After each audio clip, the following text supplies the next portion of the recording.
आज की जो हॉरर कहानी है वो जिग्नेश भाई की है। जिग्नेश भाई गुजरात के पालनपुर में रहते थे और बाइक राइडिंग का काम करते थे।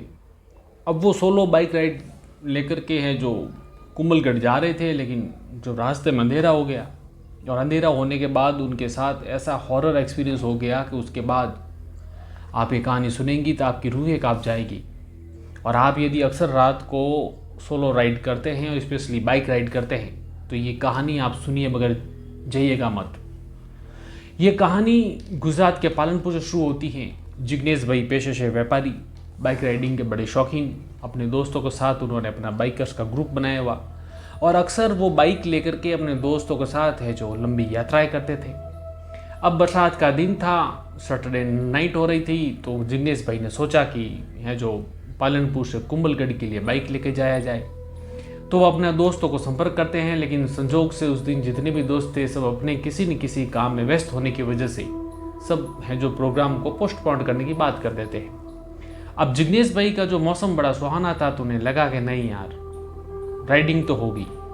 तो जिग्नेश भाई सोचते हैं कि मैं हर बार राइड ग्रुप में करता हूँ, क्यों ना इस बार अकेला सोलो चला जाऊँ। अब जिग्नेश भाई हैं जो ड्रिंक के काफ़ी शौकीन थे, अक्सर शराब पीना पार्टी करना उन्हें पसंद था। लेकिन गुजरात था वो ड्राई स्टेट था, तो वो राजस्थान इसलिए आते हैं कुंभलगढ़ के थोड़ा बॉर्डर के अंदर जाएंगे राजस्थान में, तो वहाँ ड्रिंक तो मिल ही जाएगा और एंजॉय भी कर लेंगे। तो जिग्नेश भाई शाम को तकरीबन 4 बजे के आसपास पालनपुर से अपनी मोटरसाइकिल पर रवाना हो जाते हैं। अब घंटे भर की यात्रा के बाद वो राजस्थान में एंटर कर जाते हैं। अब जो ही वो राजस्थान में एंटर करते हैं उनकी तलाश है वो ख़त्म हो जाती है, क्योंकि हाईवे के किनारे उन्हें ठेका दिख जाता है।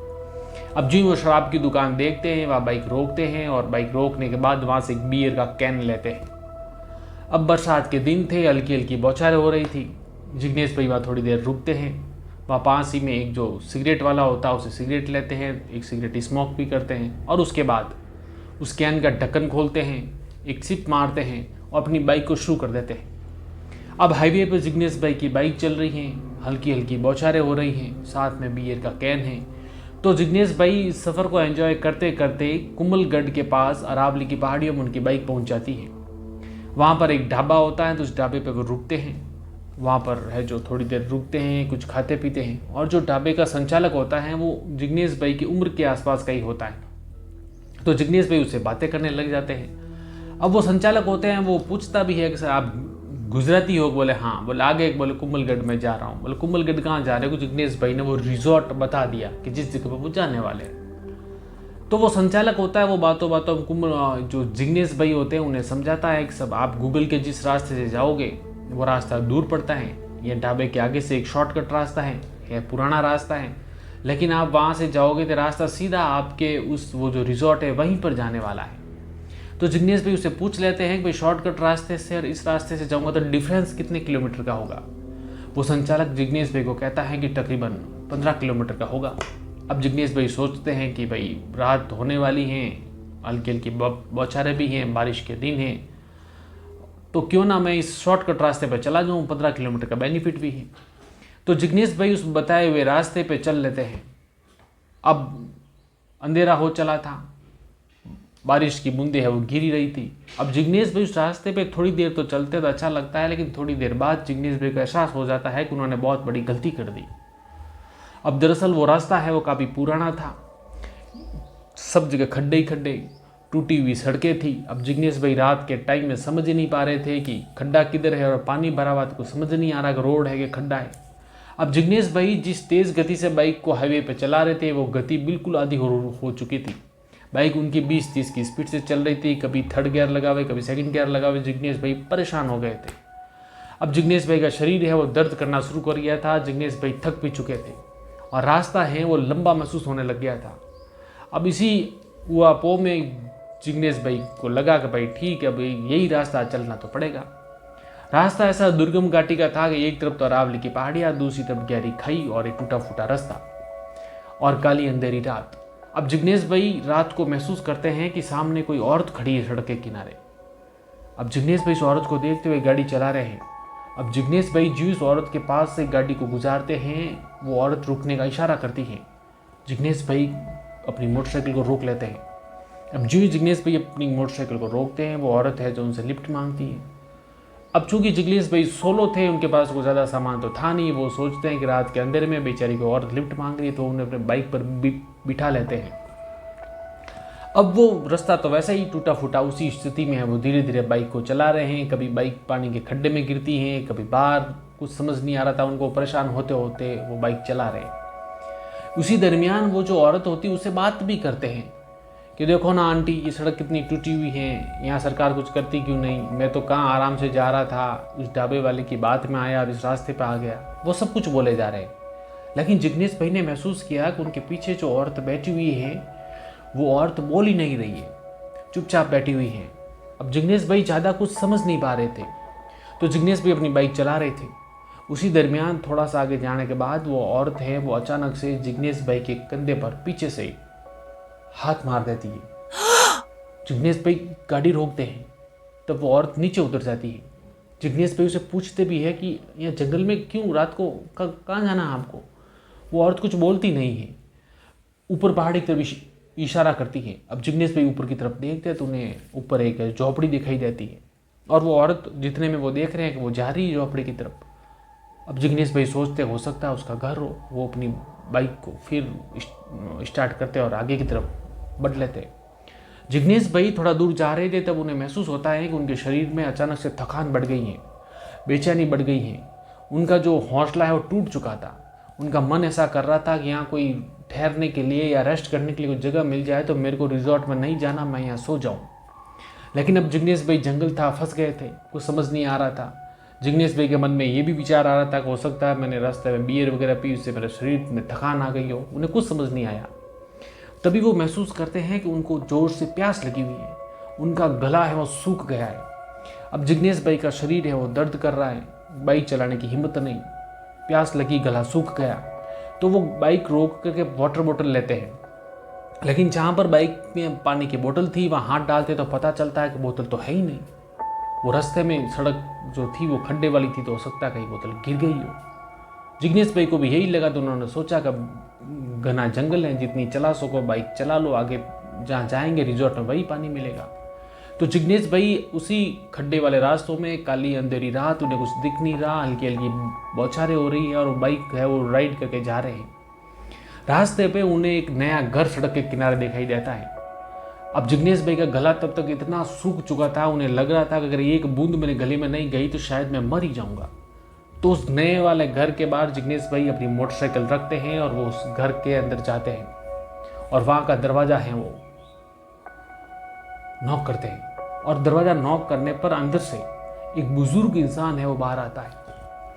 उम्र तकरीबन 60-70 साल के आसपास थी, बड़ी लंबी ऊंची हाइट थी, और उसके है जो काले कपड़े पहने हुए, चेहरे पे झुर्रियाँ। और उस बुजुर्ग को जिग्नेश भाई वो बोलते हैं कि भाई मेरे को प्यास लगी है, पानी पीना। बुजुर्ग कुछ बोलता नहीं है, वो जिग्नेश भाई को हाथ से इशारा करता है घर के अंदर आने का। जिग्नेश भाई समझ जाते हैं कि बैठने का कह रहे हैं, तो जो घर के अंदर वो हॉल में प्रवेश कर जाते हैं। वहाँ सामने चेयर रखी हुई थी, चेयर के ऊपर बैठते हैं, और वो बुजुर्ग है वो बिना कुछ बोले चुपचाप किचन में चला जाता है। जिग्नेश भाई सोचते हैं वो पानी लेने के लिए गया हुआ है। तभी जिग्नेश भाई उस हॉल के दीवार पे लगी हुई एक तस्वीर के ऊपर उनकी नज़र जाती है, और जिग्नेश भाई के होश उठना शुरू हो जाते हैं। वो देखते हैं कि उस तस्वीर के अंदर ये वही औरत है जिसको इन्होंने अभी थोड़ी देर पहले लिफ्ट दी थी। जिग्नेश भाई को समझ नहीं आता। तभी जिग्नेश भाई महसूस करते हैं कि जो वो बुजुर्ग आदमी है वो अपने किचन से हाथ में पानी की गिलास लिए उनके पास आ रहा है, और जो ही जिग्नेश भाई की नज़र उस बुजुर्ग आदमी के पैरों की तरफ जाते हैं तो महसूस करते हैं कि इंसान है वो चल नहीं रहा है, इसकी बॉडी ज़मीन पर फ्लोट कर रही है, लेकिन उसके कदम उन्हें दिखाई नहीं दे रहे। अब जिग्नेश भाई को कुछ भी समझ नहीं आया।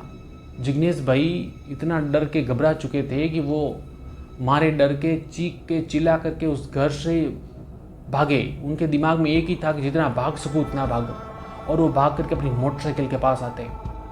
अब जी मोटरसाइकिल के ऊपर वो बैठते हैं, वो देखते हैं कि वो जो बुजुर्ग हैं हाथ में पानी की ट्रे लिया हुआ और फ्लोट होता हुआ बाकायदा मेन गेट से उनकी बाइक की तरफ आ रहा है। अब जिग्नेश भाई की और बेचैनी बढ़ गई। तभी वो अपने जेब में हाथ डालते हैं कि मेरी बाइक की चाबी डालूं, तो नहीं याद आता है कि चाबी तो अंदर ही रह गई। अब वो बुजुर्ग उनके पास आ रहा था, जिग्नेश भाई कुछ समझ नहीं पाए। उनके वीर का नशा भी उतर चुका था। जिग्नेश भाई के दिमाग में एक ही रहा कि भाग सको उतना भागो। इसलिए जिग्नेश भाई उस रात में उस कच्चे रास्ते पर बिना सोचे समझे दौड़े जा रहे थे। उनके मन में एक ही था, भाग जिग्नेश भाग। और वो भागते भागते थोड़ी दूर गए तो उन्हें एक है जो झोपड़ी दिखाई दी, तो उस झोपड़ी में छुप गए। उन्हें ऐसा लगा कि ये बुजुर्ग उन्हें वहाँ पर ढूंढ नहीं पाएगा, तो वो झोपड़ी में छुपे हुए थे। उस झोपड़ी के साइड से हल्का सा वो बाहर की तरफ देखते तो महसूस करते हैं कि वो बुजुर्ग उसी पोजीशन में रोड पर वो पानी की गिलास उनकी तरफ लेकर आ रहा है। और उनकी पाँवों की तरफ नज़र जाती है तो पुनः वहाँ कदम उनको दिखाई नहीं देते। वो बॉडी केवल ज़मीन पर फ्लोट करते हुए आ रही है। अब जिग्नेश भाई को कुछ समझ नहीं आता। जितने में जिग्नेश भाई के पीछे से कोई हाथ मारता है और जिग्नेश भाई बेहोश हो जाते हैं। अगले ही पल जब जिग्नेश भाई की आंख खुलती है तो जिग्नेश भाई महसूस करते हैं कि वो कोई बोलेरो कैंपर गाड़ी में बैठे हुए हैं। उनके आजू बाजू दो इंसान बैठे हुए हैं और उनकी बोलेरो कोई और आदमी चला रहा है। अब जिग्नेश भाई ये कुछ समझ नहीं पाए। हल्का सा उनको होश आया, वो ऐसा माहौल देखा और फिर बेहोश हो गए। फिर जब जिग्नेश भाई का होश आया तो वो अपने आप को हॉस्पिटल में पाया और वो देखते हैं कि दो इंसान उनके सामने खड़े हैं, एक इंसान बाजू में, और तब तक सुबह हो चुकी थी। तो वो जिग्नेश भाई उन लोगों को पूछते हैं कि भाई आप लोग हों कौन और मैं हॉस्पिटल में यहाँ कैसे आ गया? मैं तो वहाँ पर एक जो झोपड़ी थी उसके अंदर छुपा हुआ था। तो वो जो लोग थे जो जिग्नेश भाई को लेके आए, उन्होंने बताया कि भाई आप झोपड़ी के पास बेहोश पड़े हुए थे, हमें लगा कि कोई यात्री है बेहोश हो गया, हम हॉस्पिटल लेके आए। तो जिग्नेश भाई ने उनसे कहा कि मेरी मोटरसाइकिल। तो जो वो बोलेरो कैंपर वाले थे उन्होंने कहा साहब कौन सी मोटरसाइकिल, हमने कोई मोटरसाइकिल नहीं देखी, हम तो लोकल हैं, यहीं के रहने वाले हैं, हम रात को वहाँ से अपने घर जा रहे थे तो आपको देखा तो हम हॉस्पिटल लेके आ गए। अब जिग्नेश भाई को कुछ समझ नहीं आ रहा था। जिग्नेश भाई उनको बार बार बताए जा रहे थे कि सड़क के किनारे एक नया सा घर बना हुआ है, उस घर के बाहर मेरी मोटरसाइकिल है, वो पूरी कहानी बताते हैं। तब वो लोग कहते हैं कि आपको वो लोकेशन पता है जहाँ आपकी बाइक थी? जिग्नेश भाई कहते हैं हाँ वो रास्ता मेरे को थोड़ा थोड़ा याद है। तो वो बोलेरो वाले होते हुए कहते हैं हम यहाँ के लोकल हैं, इस रास्ते पर कोई नया घर है ही नहीं। वो बोलते नहीं हैं। तो बोलते ठीक है अब हमारी गाड़ी में बैठो। अब जिग्नेश भाई उनकी कैंपर में बैठ करके उस रात वाले रास्ते की तरफ जाते हैं। जब काफ़ी दूर जाते हैं तो उनकी बाइक उन्हें दिखाई देती हैं। तो जिग्नेश भाई बोलेरो से उंगली करके दूर से ही दिखा देते हैं कि वो देखो मेरी बाइक खड़ी, मैंने आपको कहा था ना। अब वो जो बोलेरो कैंपर वाले थे वो तीनों के तीनों लोग, उनके होश उड़ गए, उनके शरीर के पसीने छूट रहे। जिग्नेश भाई समझ नहीं पाया कि तुम ऐसा क्यों। तो वो बताते हैं कि क्या ये घर? बोला हाँ ये नया घर था। बोला उन्होंने कहा ये नया घर नहीं, तो खंडर है, बरसों से बंद है, ये कैसे नया हो गया? बोले नहीं रात को नया था, मैंने बाइक रोकी, मैं अंदर गया था पानी पीने के लिए। अब वह गाड़ी रुकती है, जिग्नेश भाई खुद वहाँ देखते तो उनके भी होश उड़ जाते हैं कि तो पुराना सा खंडर, ऐसा लगता है कई सालों से बंद हो। अब जिग्नेश भाई और वो तीनों साथी उस घर के अंदर प्रवेश करते हैं और उसके फर्श पर बाकायदा मोटरसाइकिल की चाबी गिरी हुई उन्हें दिखती हैं। वहाँ से वो चाबी उठाते हैं। अब जिग्नेश भाई के अंदर इतनी हिम्मत नहीं रही वो अपनी मोटरसाइकिल बाइक चला सके। वो जो साथी थे वो लोकल थे, वो समझ चुके थे कि इनके साथ है वो रात को हॉरर वाला एक्सपीरियंस हो गया। अब वो साथी जिग्नेश भाई को कहानी बताते हैं। वो कहते हैं कि ये जो घर है काफ़ी सालों से बंद पड़ा है, खंडर है। इस घर में जो पति पत्नी रहते थे, उनकी जो औरत थी वो तांत्रिक क्रियाएं किया करती थी और पास के जिस गांव में रहती थी उस गांव के लोग उसकी तांत्रिक क्रियाओं से परेशान हो गए थे। इसलिए गांव वालों ने एक दिन रात को इन दोनों पति पत्नी को खूब मारा पीटा और उस गांव से भगा दिया। और ये दोनों पति पत्नी गांव के बाद यहाँ आए, उन्होंने अपना घर बनाया और यहाँ रह रहे थे। इसलिए इस तरफ कोई आता भी नहीं था। एक दिन रात को इनकी पत्नी है वो कोई तांत्रिक क्रिया कर रही थी, उसी दरमियान को रहस्यमय तरीके से पति पत्नी दोनों मारे गए और इनकी लाश है और लंबे समय के अंदर पड़ी रही, सड़ गई, गल गई, क्योंकि उनकी तरफ को आता तो था नहीं। और फिर समय के साथ धीरे धीरे घर पूरा खंडर हो गया। अब जिग्नेश भाई को काटो तो खून नहीं, उनकी हालत ख़राब हो गई, पूरे शरीर पर पसीना पसीना।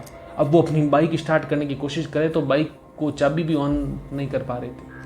अब जो लोकल लोग थे वो समझ गए थे कि जिग्नेश भाई भी हिम्मत नहीं रही है बाइक चलाने की। इसलिए जो कैंपर वाले 3 लोग थे उनमें से एक इंसान ने कहा साहब बाइक मैं चला लेता हूँ, आप अपनी है जो हमारी बोलेरो में बैठिए। और फिर ऐसे करके उनको उस रिजॉर्ट में छोड़ा। साथियों जिग्नेश भाई जिस रिजॉर्ट में गए थे उस रिजॉर्ट में भी ढंग से रह नहीं पाए। उनके अंदर इतनी हिम्मत नहीं थी वो अपनी बाइक को चला सके। इसलिए वहाँ से एक गाड़ी हायर की, उस गाड़ी में इस बाइक को है जो लोड किया और उसके बाद जिग्नेश भाई वो गाड़ी लेकर के पालनपुर गए और उसके बाद काफ़ी लंबे समय तक जिग्नेश भाई इस हादसे को भुला ना सके। तो ये जो हॉरर एक्सपीरियंस है जिग्नेश भाई का है, ये कहानी आपको कैसी लगी कमेंट सेक्शन खुला है। जीवन में आपके साथ को हॉरर एक्सपीरियंस हुआ हो और आप शेयर करना चाहते हैं तो कमेंट में लिख दीजिए, नहीं तो मेल आईडी दे रखी, मेल में लिख दीजिएगा। और सबसे बड़ी बात, आपको हॉरर कहानियाँ सुनना पसंद है तो इस चैनल को सब्सक्राइब जरूर कीजिएगा।